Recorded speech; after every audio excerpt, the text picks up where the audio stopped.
Olá, Gil aqui. Tô com o Física do Aristóteles, lido ao contrário, que não é lido ao contrário. Tá aqui escrito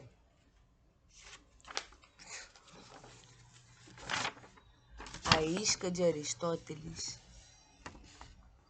Cadê a isca? Nossa, não dá pra ver, só eu que vi isso.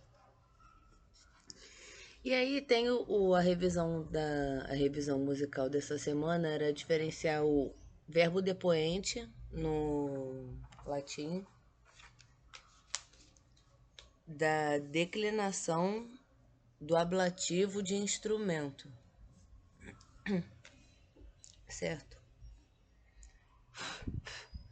Quando chega no momento da leitura, eu apenas a tomo.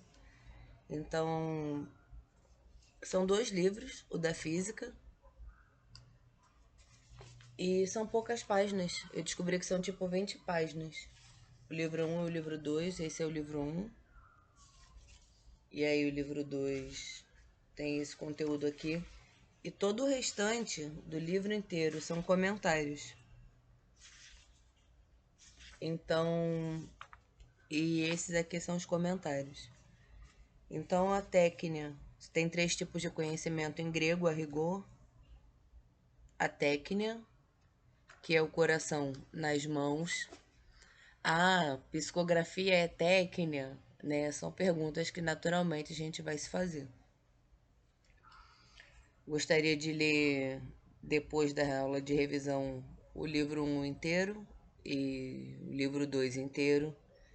A vontade que dá, né, de comentar depois livremente esse conteúdo, mas, né,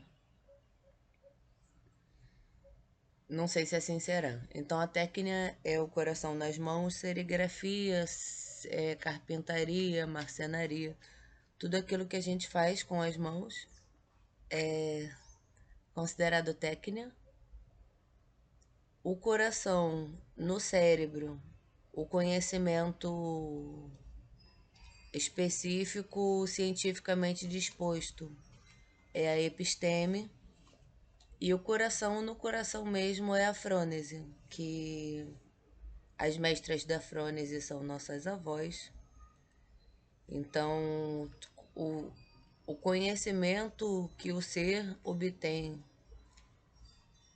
a partir de centralizar o conhecimento do seu coração é um conhecimento apartado do conhecimento epistêmico, embora possa se versar epistemologicamente sobre emoções, sensações e percepções dos nossos sentidos.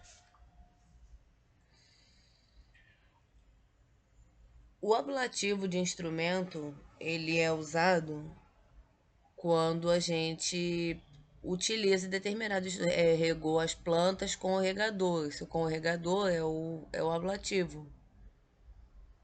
Perceba que isso parece muito óbvio, mas quando você está olhando, né, quando você está no expectant,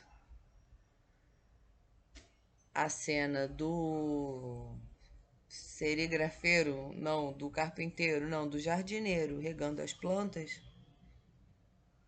há um regar, certo?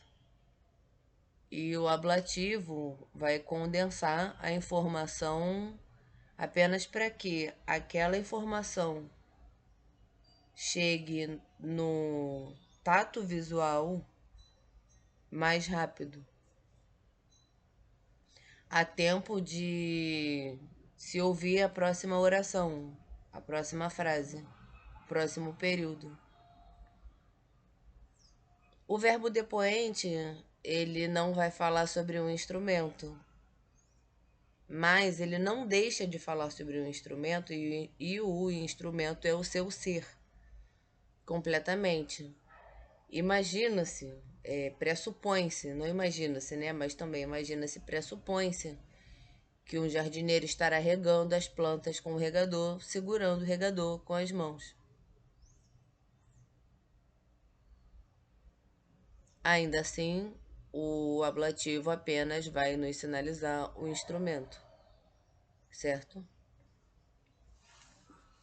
O depoente são. Eu aprendi assim com a minha professora, não acho que esteja errado, então assim passo para frente, porque são verbos apassivados de forma ativa. A planta é regada pelo jardineiro. A planta é regada pelo regador. A planta é regada. A planta é regada. Não é tipo o jardineiro, a planta é regada. Então aí temos a planta como o agente da passiva. Tem verbos que têm o sentido ativo, mas a forma dele é passiva. Então é como se você falasse o regada, só que tu tá falando ativamente, que regou. Assim é o ser esquecido, é você esquecer uma parada. Se você esquece uma coisa, o verbo esquecer, o verbo esquecer é depoente. Tem verbos sinônimos, certo? Que vão ser,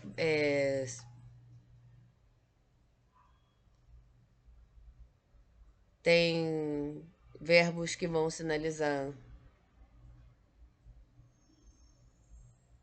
uma mesma ação, impossível de ter a mesma conotação. Lá é casa mais alguma coisa. Esse mais alguma coisa é a conotação. A conotação não vai ser igual, embora os verbos façam um certo esforço. Não se pode falar dessa forma infantil de gramática, mas aqui tudo bem, tá? Por mais que se faça um esforço, né, para usar os verbos da mesma forma, não vai ser usado da mesma forma porque conotativamente é objetivamente diferente. Por exemplo, locor e dico. Dico. Ego dico, eu digo. Puto, sed non dico, penso, mas não digo, sed non dico, autem.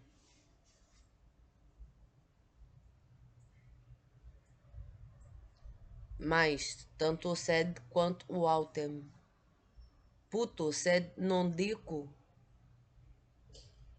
de dizer, ativo. Locor, passivo. Mas o sentido é ativo, a pessoa está falando. Mas está sendo falada ativamente. E isso não é ablativo de instrumento. Isso é um verbo depoente.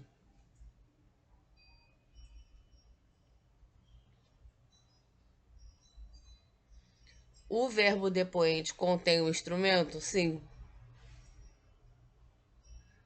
Sim. E não assim, você, claro que eu te convido, né, a buscar exemplos. Mas se você toma a definição de verbo como sendo uma palavra que descreve uma ação, essa ação sempre é feita, por mais que a ação seja uma nulidade, um nômeno, antônimo de fenômeno. Morrer, nesse caso, é uma nomenificação, é um nômeno, é uma ação de nomenizar, mas ainda assim é uma ação ativa.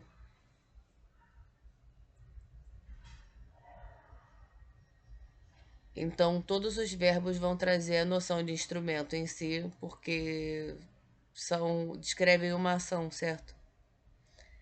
Mesmo que seja morrer ou nascer. Tanto nascer quanto morrer são verbos depoentes e não tem o.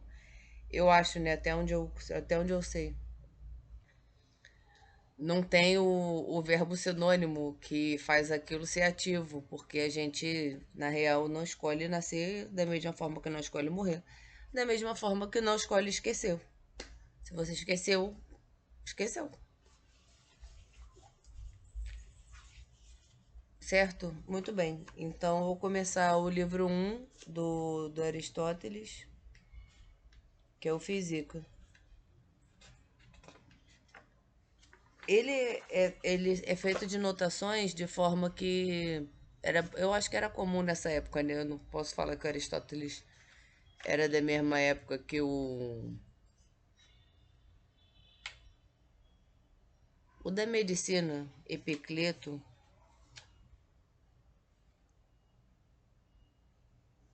Sei lá, são os aforismos, certo? São as afirmações, isso era muito comum. Então o maluco escreve a parada e depois o maluco comenta o bagulho que ele escreveu. Quando a gente escreve um negócio, né, a gente busca se manter oco no pensar para que os pensamentos não turvem o trabalho das mãos. Isso é muito importante. E uma vez aquilo escrito, né, verifica-se com qual segurança os pensamentos não turvaram o trabalho das mãos. E aí então comenta-se. Não vou ter seus comentários, mas assim, eu não tenho como também não fingir que certas coisas não perpassam minha mente cabulosa enquanto eu tô lendo esse maravilhoso manuscrito. Não tenho referência aqui da, da língua original, então vai ser objetivamente aquele que me chegou à altura do coração.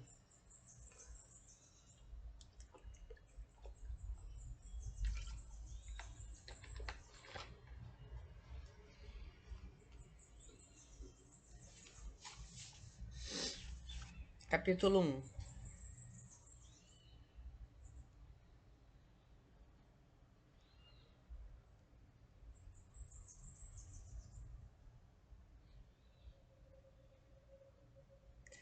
O que rola? É umas paradas que não tem um encadeamento. Eu poderia marcar aqui de algum jeito o próximo, tá ligado? Mas talvez não seja adequado. Então vai ser assim mesmo.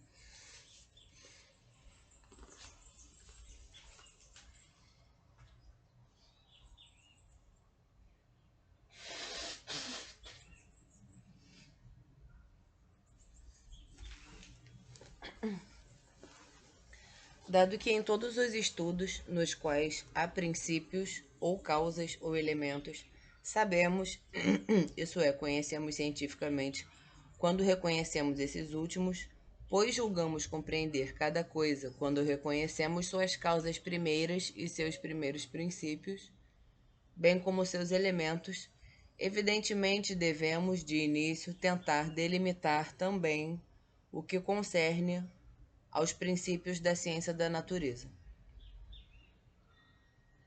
Tal percurso naturalmente vai desde o mais cognoscível e mais claro para nós, em direção ao mais claro e mais cognoscível por natureza, pois não são as mesmas coisas que são cognoscíveis para nós e cognoscíveis,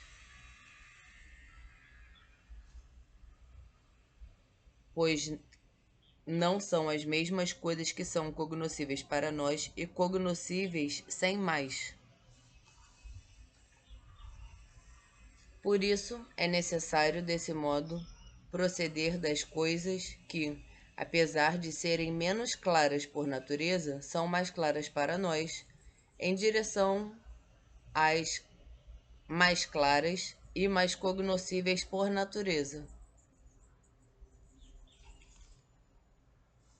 Inicialmente, são-nos evidentes e claras, sobretudo, coisas confusas. Depois, a partir delas, para aqueles que as discernem, tornam-se conhecidos os elementos e os princípios. Por isso, é necessário progredir desde os universais até os particulares. De fato, o todo é mais cognoscível pela sensação, e o universal é um certo todo, pois o universal compreende muitas coisas como partes. De certo modo, é isso mesmo que ocorre com as denominações em relação à definição. A denominação designa certo todo e o designa de modo indistinto. Por exemplo, círculo, mas sua definição o discrimina em seus elementos particulares. Também as crianças, inicialmente, chamam todos os homens de pai e todas as mulheres de mãe, mas depois distinguem cada um deles.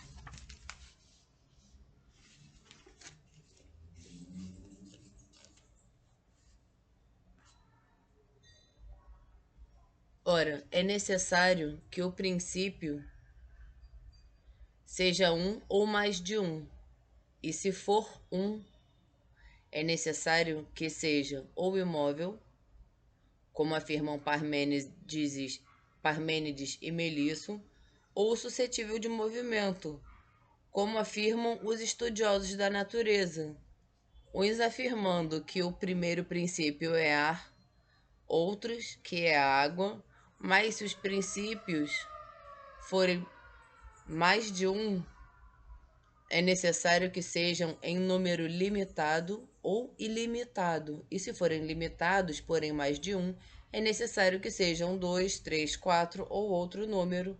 Se forem ilimitados, é necessário que sejam ou da matéria, como afirma Demócrito, um único gênero, mas diferenciados em figura, ou diferenciados em forma, ou até mesmo contrários. Também investigam de modo semelhante os que investigam quando são os entes. Primeiramente, investigam se são um ou muitos os itens dos quais os entes provêm. Se são muitos, investigam se são limitados ou ilimitados, de modo que investigam se o princípio e o elemento são um só ou muitos. No entanto, investigar se o ente é um e imóvel não é investigar sobre a natureza. De fato, assim como para o geômetra, matemáticos e estudiosos da natureza são coisas diferentes, tá? Ele meteu esse geômetra aqui pra fuder as caralhas toda, porque é aquelas histórias do problema da vida e dos problemas de matemática. É a mesma coisa. Vou voltar aqui do início do parágrafo. Escapuliu. No entanto, investigar se o ente é um e imóvel não é investigar sobre a natureza. De fato, assim como para o geômetra não mais há argumentação contra aquele que suprime seus princípios, mas tal argumentação compete a outra ciência, ou a uma ciência comum a todas.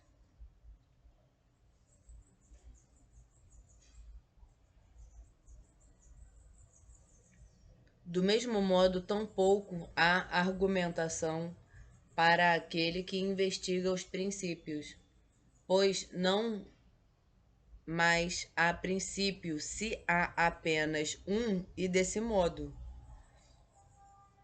Ora, o princípio é princípio de uma ou de várias coisas. Com efeito, investigar se o ente é uma dessa maneira é semelhante a debater uma afirmação pronunciada por mero palavreado. Por exemplo, a de Heráclito ou se alguém dissesse que o ente é um único homem,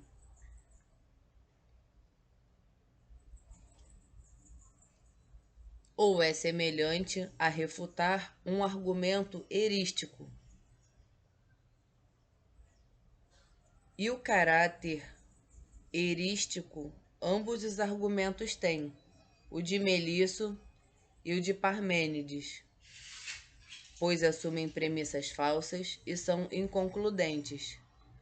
Mas o de Melisso é mais vulgar e desprovido de dificuldade, pois, um absurdo tendo sido concedido, os demais decorrem, mas isso não é nada difícil.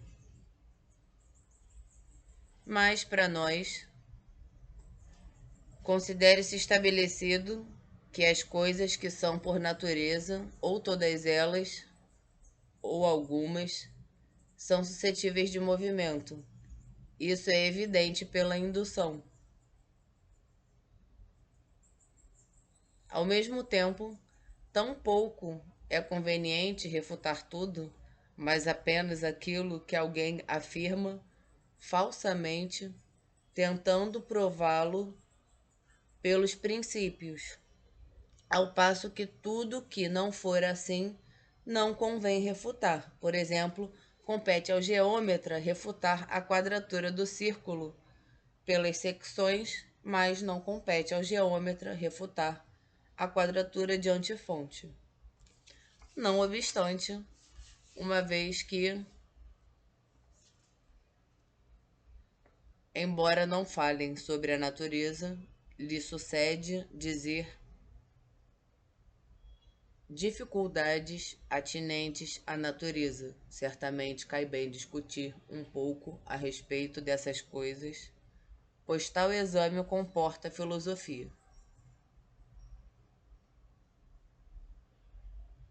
O ponto de partida mais apropriado entre todos, uma vez que o ente se diz de muitos modos, consiste em saber de que modo afirmam os que afirmam que tudo é um. Saber se pretendem que tudo seja substância, ou quanto, ou qual, e, além disso, se pretendem que tudo seja uma única substância. Por exemplo, um homem, um cavalo ou uma alma. Ou um único qual. Por exemplo, branco, quente ou outro desse tipo. Todas essas afirmações são muito diferentes e são todas impossíveis. Se houver substância e também quanto e qual, quer eles estejam desligados entre si, quer não estejam, os entes hão de ser muitos. Mas se tudo for qual ou quanto, quer haja substância, quer não haja, será absurdo, se deve chamar de absurdo o impossível. Ora, nenhum dos outros entes é separável à parte da substância. Todos se afirmam da substância como subjacente. Melisso diz que o ente é ilimitado. Então, o ente é um quanto, pois o ilimitado está no quanto, e não é possível que substância ou qualidade, ou afecção, ou afecção sejam ilimitadas, a não ser por concomitância, se forem ao mesmo tempo de certa forma. De fato, a definição do ilimitado utiliza-se do quanto, mas não se utiliza da substância, nem do qual. Assim, se houver tanto substância como quanto, o ente, se houver tanto substância como quanto, o ente será dois e não um.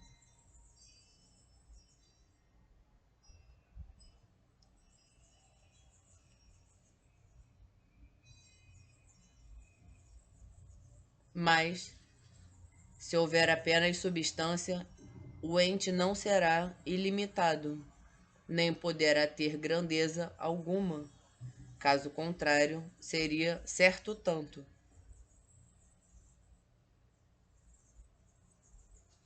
Além do mais, visto que também o próprio um se diz de muitas maneiras, como o ente,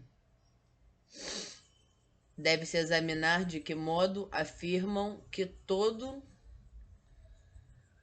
Além do mais, visto que também o próprio um se diz de muitas maneiras, como o ente, de muitas maneiras, como o ente, deve-se examinar de que modo afirmam que o todo é um. Isso deve ser examinado, de qual forma o todo é um.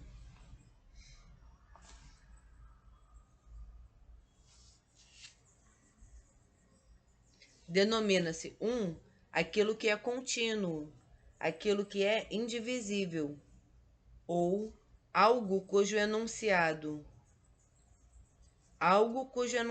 do aquilo que o ser é um só e o mesmo, como por exemplo, cachaça e aguardente. Ora,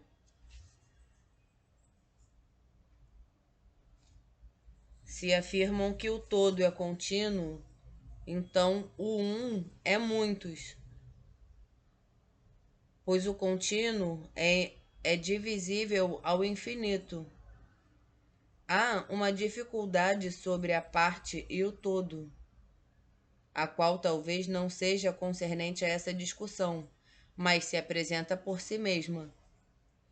A parte e o todo são um ou mais de um, e de que maneira seriam mais de um? Também sobre as partes não contínuas. Além disso, cada parte é uma enquanto indivisível do todo, visto que também cada uma é indivisível da outra. Cada parte é uma enquanto indivisível do todo, visto que também cada uma é indivisível da outra. Por outro lado, se afirmam que o todo é um enquanto divisível. O todo é um enquanto divisível, nada poderá ser de tal quantidade ou de tal qualidade. De fato, o ente não será nem ilimitado, como Melisso diz, nem limitado, como diz Parmênides, pois é o limite que é indivisível.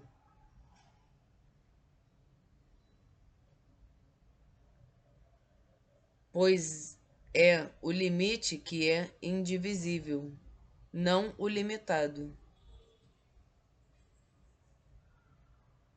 Mas se afirmam que todos os entes são um, pela definição, como roupa e veste, decorre que propõe o argumento de Heráclito. Será o mesmo ser bom. Porra. Mas se afirmam que todos os entes são um, pela definição, como roupa e veste, decorre que propõe o argumento de Heráclito. Será o mesmo ser para bom e ser para ruim, como também ser para bom e ser para não bom, de modo que uma mesma coisa será boa e não boa, assim como homem e cavalo, e tal argumento não dirá que os entes são um só, mas sim que não são nada, assim como serão o mesmo o ser para tal qualidade e o ser para tal quantidade. Até mesmo os últimos dos antigos se perturbaram, cuidando para que a mesma coisa não se lhes tornasse ao mesmo tempo uma e muitas. Por isso, Uns suprimiram o é como licofrão, ao passo que outros requentaram o modo de falar. Não o homem é branco, mas branquejou-se. Nem é caminhante, mas caminha. A fim de que não fizessem o um ser muitos, ao aplicar-lhe o é. Como se o um e o ente se dissessem de uma só maneira. No entanto, os entes são muitos, ou pela definição, por exemplo, são diversos o ser para branco e o ser para musical. Mas uma mesma coisa é ambos. Ora, o um é, então, muitas coisas, ou por divisão, como o todo e as partes.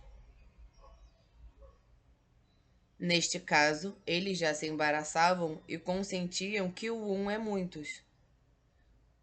Como se não fosse possível a mesma coisa ser uma e muitas, e não ser os opostos. Ora, algo pode ser um tanto em potência como em efetividade.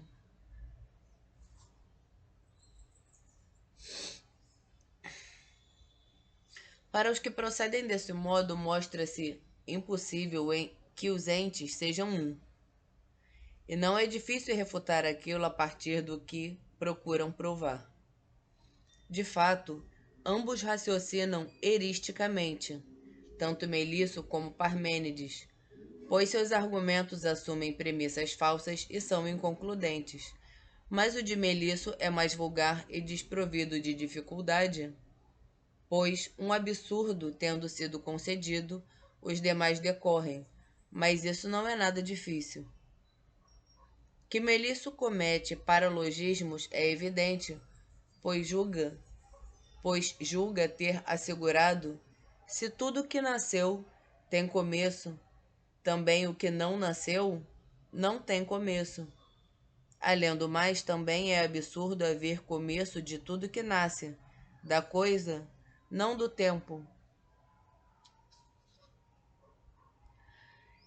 E haver começo do vir a ser, não apenas do vir a ser sem mais, mas até mesmo da alteração, como se tal mudança não viesse a ser instantânea. Além do mais, porque é imóvel se é um. Por que não se moveria também o todo, assim como a parte se move em si mesma sendo uma só? Esta água aqui, por exemplo. Além disso, por que não haveria alteração?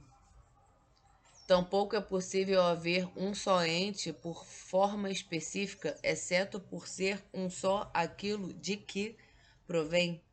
É deste modo que alguns estudiosos da natureza propõem o de que, não daquele modo. De fato, o homem é distinto de cavalo pela forma específica, como também os contrários o são entre si.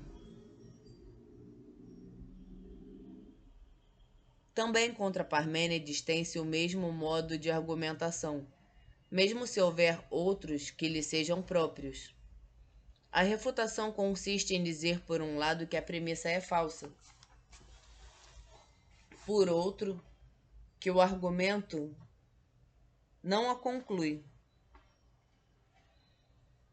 A premissa é falsa na medida em que assume que o ente se diz de modo simples, embora ele seja dito de muitas maneiras. O argumento, por sua vez, é inconcludente, porque, se fossem assumidos apenas os brancos, e se o branco significasse algo único, não menos seriam muitos os brancos, e não um só, pois o branco não seria um, nem por continuidade, nem por definição. A refutação consiste em dizer por um lado que a premissa é falsa e por outro que o argumento não conclui. A premissa é falsa na medida em que se assume que o ente se diz de modo simples, embora ele seja dito de muitas maneiras. O argumento, a premissa ser falsa, eu acho mais fácil de identificar logo, sinceramente. O argumento, por sua vez, é inconcludente, porque se fossem assumidos apenas os brancos e se o branco significasse algo único, não menos seriam muitos os brancos e não um só, pois o branco não seria um nem por continuidade nem por definição. Se anula a existência dos particulares, mas os universais só existem porque os particulares existem. Porque tudo só existe enquanto particular, né? E não só pois o branco não seria um nem por continuidade nem por definição, pois seriam distintos o ser para branco e o ser para o receptáculo. Nem precisaria haver nenhum outro item separado à parte do branco, pois o branco e aquilo a que ele se atribui seriam distintos por serem separáveis, mas pelo ser. Mas isso Parmênides ainda não tinha percebido. Com efeito, ser-lhe necessário assumir que ente quer dizer a respeito daquilo que se predica, a respeito daquilo que se predica, não apenas mas também aquilo que precisamente o ente é.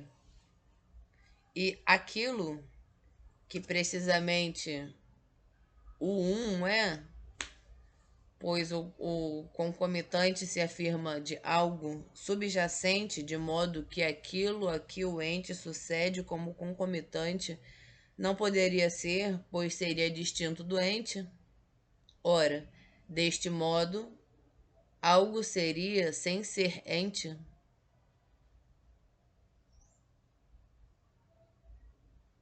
De fato, aquilo que o ente precisamente é, não poderia ser atribuído a nada mais, pois não seria possível que ele fosse certo ente, sob a hipótese de que o ente não significa muitos de tal modo que cada coisa seja um ente. Olha, ficou estapafúrdio. De fato, aquilo que o ente precisamente é, não poderia ser atribuído a nada mais, pois não seria possível que ele fosse certo ente, sob a hipótese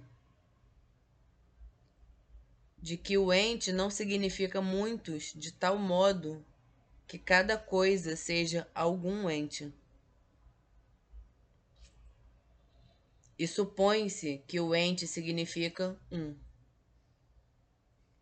Assim, se aquilo que o ente precisamente é não se atribuir a nada mais senão ao ente, por que então aquilo que o ente precisamente é significaria ente, de preferência a não ente? Pois, se aquilo que o ente precisamente é for também branco, e se o ser para branco não for aquilo que o ente precisamente é, pois não seria possível atribuir-lhe o ente, pois nenhum item que não seja aquilo que o ente precisamente é ente. O branco não seria ente, não como certo não ente, mas não ente por completo. Ora, então, aquilo que o ente precisamente é, não seria ente, pois era verdadeiro afirmar que ele é branco. mas este último significava não ente. Por conseguinte, também o branco significa aquilo que o ente precisamente é. Ora, mas então o ente significa mais de um.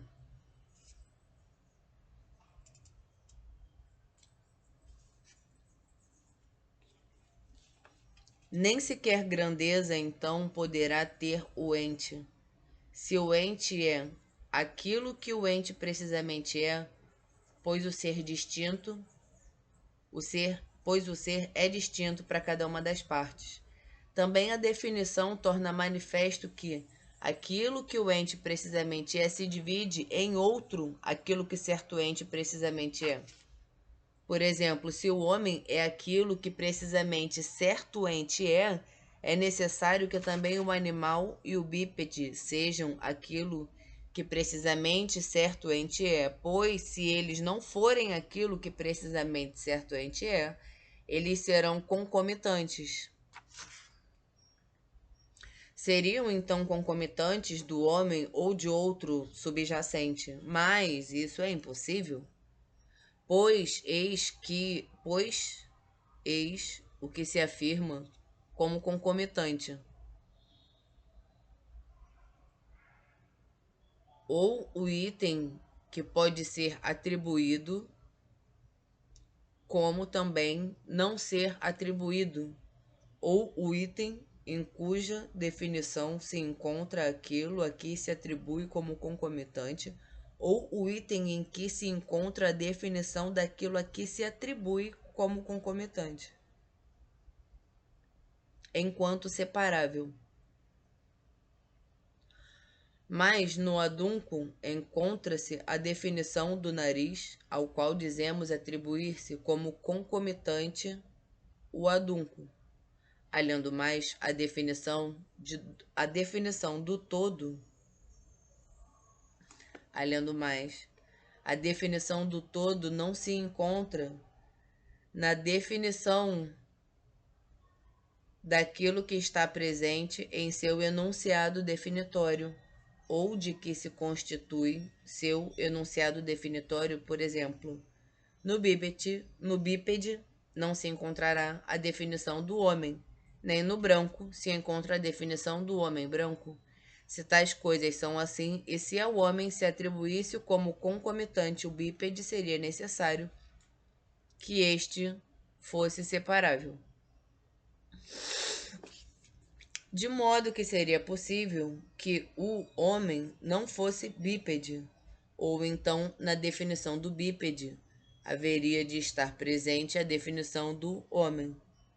Mas isso é impossível, pois é aquele que está presente na definição deste último.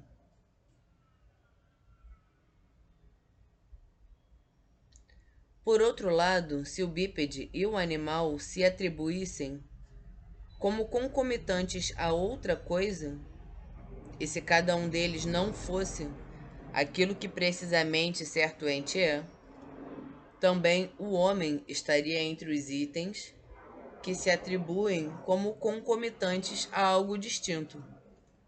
Mas admita-se que aquilo que o ente precisamente é não é concomitante de nada. Admita-se que algo que se constitui de duas coisas também se afirma daquilo de que seus elementos se afirmam. Admita-se que algo que se constitui de duas coisas também se afirma daquilo de que seus elementos se afirmam. Então, o todo seria constituído de indivisíveis? Alguns fizeram concessões a ambos os argumentos. Ao argumento de que, se o ente significasse um, tudo seria um, consideram que o não ente é, e consideram ao argumento da dicotomia produzindo grandezas indivisíveis. Manifestamente, não é verdade que não pode haver nenhum não ente. Manifestamente, não é verdade que não pode haver nenhum não ente, se o ente significa um, e se não é possível que a contraditória seja verdadeira ao mesmo tempo, pois nada impede que o não ente seja não sem mais, mas sim certo não ente. É absurdo afirmar que, se não houver outro ente além do próprio ente em si mesmo, é absurdo afirmar que, se não houver outro ente além do próprio ente em si mesmo, tudo há de ser um. Pois quem entende o próprio ente em si mesmo a não ser como aquilo que precisamente certo ente é? Mas se é assim, nada impede que os entes sejam muitos, como foi dito. É evidente, portanto, que é impossível que o ente seja um dessa maneira.